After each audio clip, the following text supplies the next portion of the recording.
Hi all, ഇന്നൊരു gift unboxing video ആണ് കേട്ടോ. ഇത് എൻ്റെ അനിയത്തി ഇത്തവണത്തെ എൻ്റെ ബർത്ത്ഡേക്ക് തന്ന ഗിഫ്റ്റായിരുന്നു. എൻ്റെ അനിയത്തി അവളൊരു BDA സ്റ്റുഡൻ്റാണ്, ഇപ്പോൾ ഹൗസ് സർജൻസി ചെയ്യുകയാണ്. അപ്പോൾ അവളിങ്ങനെ പണ്ട് തൊട്ടേ അവൾക്കിങ്ങനെ ക്രാഫ്റ്റൊക്കെ ഉണ്ടാക്കാൻ, ഇതുപോലുള്ള ക്രാഫ്റ്റുകളൊക്കെ ഉണ്ടാക്കാൻ ഭയങ്കര ഇഷ്ടമാണ്. അപ്പോൾ അവളൊരു വേസ്റ്റ് പേപ്പർ കിട്ടിക്കഴിഞ്ഞാലും ചിലപ്പോൾ അതെടുത്ത് മാറ്റി വെച്ചിട്ട് ഒന്നെങ്കിൽ പെയിൻറ്റ് ചെയ്യോ അല്ലെങ്കിൽ എന്തെങ്കിലും എക്സ്ട്രാ ആഡ് ഓൺസ് അങ്ങനെ എന്ത് കാര്യം കിട്ടിക്കഴിഞ്ഞാലും എന്തെങ്കിലുമൊക്കെ ആക്കിയെടുക്കാൻ ഭയങ്കര ഇഷ്ടമുള്ള ആളാണ്. അങ്ങനെ നമ്മൾ കോളേജിലൊക്കെ ചെന്നൊരു സെക്കൻഡ് ഇയറൊക്കെ ആയപ്പോൾ തന്നെ അവൾ ഇതുപോലെ ഗിഫ്റ്റ് ഹാമ്പേഴ്സൊക്കെ ഉണ്ടാക്കാൻ തുടങ്ങി. ചെറിയ രീതിയിലൊക്കെ തുടങ്ങി ഇപ്പോൾ അവൾ ആക്ച്വലി ഒരു ഇൻസ്റ്റഗ്രാം പേജ്, ഇത് ലിറ്റിൽ ഹാപ്പിനെസ് മേക്കർ എന്ന് പറയുന്നൊരു ഇൻസ്റ്റഗ്രാം പേജൊക്കെ ഉണ്ട്. അങ്ങനെ വലിയ വർക്കുകളൊന്നുമല്ല, കോളേജിൽ ഫ്രണ്ട്സിൻ്റെ അല്ലെങ്കിൽ സീനിയേഴ്സിൻ്റെയോ അല്ലെങ്കിൽ നമ്മുടെ കസിൻസ് റിലേറ്റീവ്സിൻ്റെ ഒക്കെ എന്തെങ്കിലും ബർത്ത്ഡേക്കോ അല്ലെങ്കിൽ മറ്റെന്തെങ്കിലും സെലിബ്രേഷൻസിനൊക്കെ ഓരോ ചെറിയ ചെറിയ വർക്കുകൾ എടുത്തിട്ട് അവൾ ചെയ്യുന്നുണ്ട്. അപ്പോൾ അവൾ ഇതിനു വേണ്ടി ഇങ്ങനെ സമയം എക്സ്ട്രാ അവൾ എടുക്കുന്നതായിട്ട് തോന്നിയിട്ടൊക്കെ ഞാനും വാപ്പിച്ചായൊക്കെ ഇടയ്ക്ക് വഴക്ക് പറയായിരുന്നു. അതായത് പഠിക്കേണ്ട സമയത്ത് ഇങ്ങനെ ഇതിനു വേണ്ടി സമയം കളയണോ, നിരുത്സാഹപ്പെടുത്തുന്നതല്ല. BDS പോലുള്ളൊരു കോഴ്സാകുമ്പോൾ അവർക്ക് ഒത്തിരി തിയറി, പ്രാക്ടിക്കൽസ്, അങ്ങനെ ഒരുപാട് ടൈം അവർക്ക് അതിന് വേണ്ടിയിട്ട് ഇൻവെസ്റ്റ് ചെയ്യേണ്ടതായിട്ടുണ്ട്.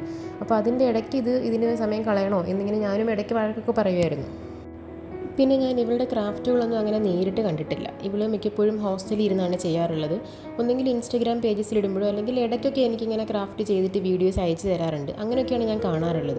ശരിക്കും അവളുടെ ഒരു വർക്ക് നേരിട്ട് കാണുന്നത് അവൾ എനിക്ക് ഗിഫ്റ്റായിട്ട് തന്നപ്പോഴാണ്. അപ്പോൾ ഈ ഗിഫ്റ്റ് തുറന്ന് നോക്കുമ്പം എനിക്ക് ശരിക്കും പറഞ്ഞാൽ സങ്കടവും സന്തോഷവും ഒരുമിച്ച് തോന്നി. കാരണം സന്തോഷം തോന്നിയത് എനിക്ക് ഭയങ്കര ഇഷ്ടപ്പെട്ടു ഈ ഗിഫ്റ്റ്.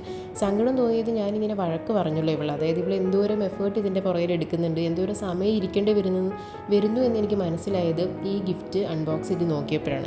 അപ്പോൾ എനിക്ക് ചെറിയൊരു സങ്കടം തോന്നി. അവളുടെ ഒരു പാഷനല്ലേ ഫോളോ ചെയ്യുന്നത്, അവൾക്ക് ഇഷ്ടമുള്ള ഒരു കാര്യം അവളുടെ ഒഴിവ് സമയങ്ങളിൽ ചെയ്യുന്നു. അപ്പോൾ അതിന് വഴക്ക് പറയേണ്ടിയിരുന്നില്ല എന്നെനിക്ക് തോന്നി.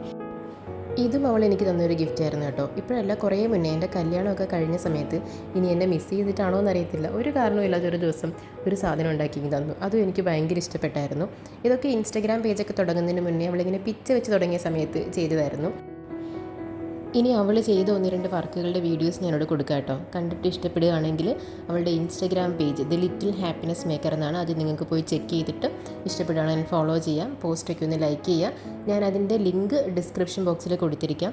നമുക്ക് എപ്പോഴും പ്രിയപ്പെട്ടവർ തരുന്ന ഗിഫ്റ്റുകൾ നമുക്ക് ഭയങ്കര വാല്യൂബിൾ ആയിരിക്കുമല്ലോ. എനിക്ക് അങ്ങനെ കുറേ വാല്യൂബിൾ ഗിഫ്റ്റ് ഉണ്ട്. അപ്പോൾ അതിൻ്റെ കൂട്ടത്തിലേക്ക് ഞാൻ ഇതുകൂടി എടുത്ത് വെക്കുകയാണ്. അനിയത്തി എനിക്ക് ഒരുപാട് ഗിഫ്റ്റുകൾ തന്നിട്ടുണ്ട്. അതിനകത്ത് എനിക്ക് ഭയങ്കര ഫേവറേറ്റ് ആയിട്ടുള്ള, ഭയങ്കര ക്ലോസ് ടു മൈ ഹേർട്ട് എനിക്കൊന്ന് ഇതുവരെ തന്നതിൽ ഇതാണെന്ന് തോന്നുന്നു. അപ്പോൾ നിങ്ങൾക്ക് വീഡിയോ ഇഷ്ടപ്പെടുകയാണെങ്കിൽ ലൈക്ക് ചെയ്യുക, ഷെയർ ചെയ്യുക, സബ്സ്ക്രൈബ് ചെയ്യുക.